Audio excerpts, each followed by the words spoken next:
Certes, d'abord elle était belle, cette danseuse dont la police de mon empire s'était saisie. Belle et mystérieusement habitée. Il m'apparut qu'en la connaissant, seraient connues des réserves de territoire, de calmes plaines, des nuits de montagne et des traversées de désert par plein vent. Elle existe, me disais-je. Mais je la savais de coutume lointaine et travaillant ici pour une cause ennemie. Cependant, lorsque l'on tenta de forcer son silence, mes hommes n'arrachèrent qu'un sourire mélancolique à son impénétrable candeur. Et moi j'honore d'abord ceux qui dans l'homme résistent au feu. Humanité de pacotille, ivre de vanité et vanité toi-même, tu te considères avec amour comme s'il était en toi quelqu'un. Mais il te suffit d'un bourreau et d'un peu de braise agitée pour te faire vomir par toi-même, car il n'est rien en toi qui aussitôt ne fonde. Cet opulent ministre, m'ayant par sa morgue déplu, et par ailleurs ayant comploté contre moi, ne sut point résister aux menaces, me vendit les conjurés, se confessa, suant de peur, de ses complots, de ses croyances, de ses amours, étala devant moi sa tripaille, car il en est qui ne cachent rien derrière leurs faux remparts. À celui-là donc, quand il eut bien craché sur ses complices et abjuré, « Qui t'a bâti ?» lui demandai-je. « Pourquoi cette opulence de ventre et cette tête rejetée en arrière et ce pli des lèvres si solennel? Pourquoi cette forteresse s'il n'est à l'intérieur rien à défendre? L'homme est celui qui porte en soi plus grand que lui. Et ta chair flasque, tes dents branlantes, ton ventre lourd, tu les sauves comme essentiels en me vendant ce qu'ils eussent dû servir et en quoi tu prétendais croire. Tu n'es qu'une outre, pleine d'un vent de paroles vulgaires. Celui-là, lorsque le bourreau lui rompit les os, fut laid à voir et à entendre. Mais celle-là, quand je la menaçais, ébaucha devant moi une révérence légère. « Je regrette, Seigneur. » Je la considérai sans plus rien dire et elle prit peur, blanche déjà et d'une révérence plus lente. « Je regrette, Seigneur. » Car elle pensait qu'il lui faudrait souffrir. « Songe, lui dis-je, que je suis maître de ta vie. J'honore, Seigneur, votre pouvoir. » Elle était grave de porter en elle un message secret et de risquer par fidélité d'en mourir. Et voilà qu'elle devenait à mes yeux tabernacle d'un diamant. Mais je me devais à l'Empire. Tes actes méritent la mort. Oh Seigneur, elle était plus pâle que dans l'amour. Sans doute sera-ce juste, et je compris, sachant les hommes, le fond d'une pensée qu'elle n'eût su dire. Il est juste, non peut-être que je meure, mais que soit sauvé plutôt que moi ce qu'en moi je porte. Il est donc en toi, lui demandai-je. Il est donc en toi plus important que ta chair jeune et que tes yeux pleins de lumière? Tu crois protéger en toi quelque chose, et cependant il ne sera plus rien en toi lorsque tu seras morte. Elle se troubla en surface à cause de mots qui lui manquaient pour me répondre. Peut-être, Seigneur, avez-vous raison. Mais je sentais qu'elle me donnait raison dans le seul empire des paroles, ne sachant point s'y défendre. Donc tu t'inclines. Excusez-moi, oui, je m'incline, mais ne saurais parler, Seigneur. Je méprise quiconque est forcé par des arguments car les mots te doivent exprimer et non conduire. Ils désignent sans rien contenir. Mais cette âme n'était point de celle qu'un vent de paroles déverrouille. Je ne saurais parler, Seigneur, mais je m'incline.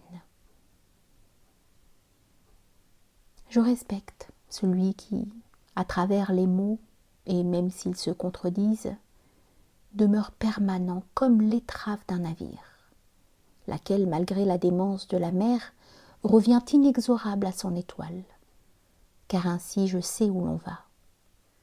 Mais ceux qui s'enferment dans leur logique suivent leurs propres mots et tournent en rond comme des chenilles.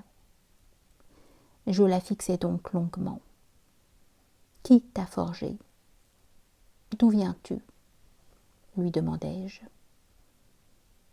Elle sourit sans répondre.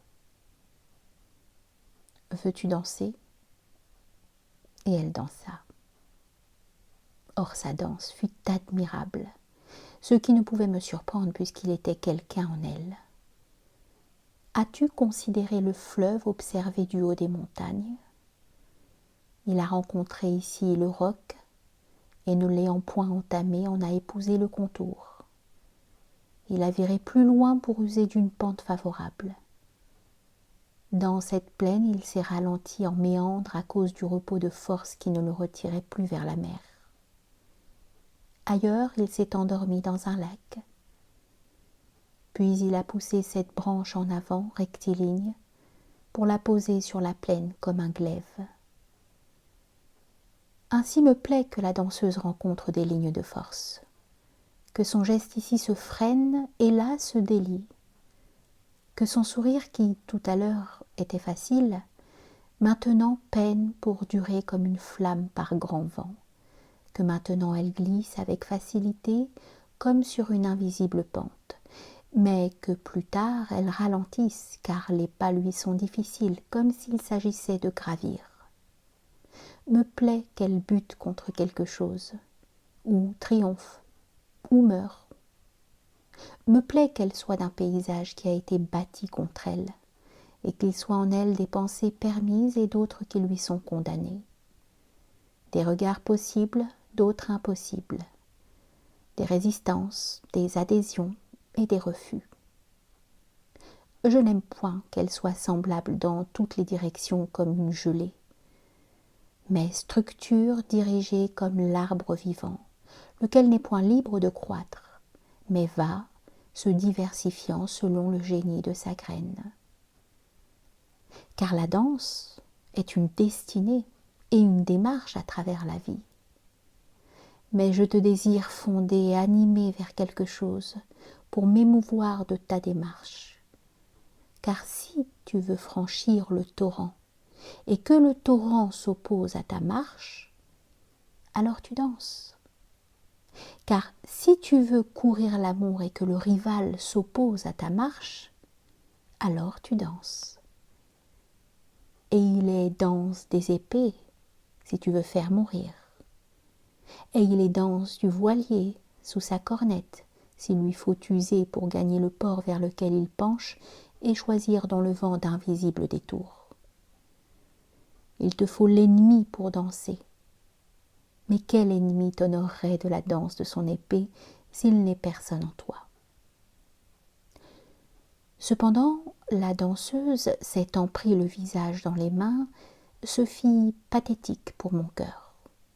Et j'y vis un masque, car il est des visages faussement tourmentés dans la parade des sédentaires. Mais ce sont couvercles de boîte vide, car il n'est rien en toi, si tu n'as rien reçu. Mais celle-là, je la reconnaissais comme dépositaire d'un héritage. Il était en elle ce noyau dur qui résiste au bourreau lui-même, car le poids d'une meule n'en ferait point sourdre l'huile du secret. Cette caution pour laquelle on meurt et qui fait que l'on sait danser, car il n'est d'homme que celui-là que le cantique a embelli, ou le poème, ou la prière, et qui est construit à l'intérieur. Son regard se pose sur toi avec clarté, car il est d'un homme habité. Et si tu prends l'empreinte de son visage, elle devient masque dur de l'empire d'un homme. Et tu connais de celui-là qu'il est gouverné, qu'il dansera contre l'ennemi. Mais que sauras-tu de la danseuse si elle n'est qu'une contrée vide? Car il n'est point de danse du sédentaire. Mais là où la terre est avare, où la charrue accroche aux pierres, où l'été trop dur sèche les moissons, où l'homme résiste au barbare, où le barbare écrase le faible, alors naît la danse à cause du sens de chacun des pas. Car la danse, elle lutte contre l'ange. La danse est guerre, séduction, assassinat et repentir. Et quelle danse tirerais-tu de ton bétail trop bien nourri?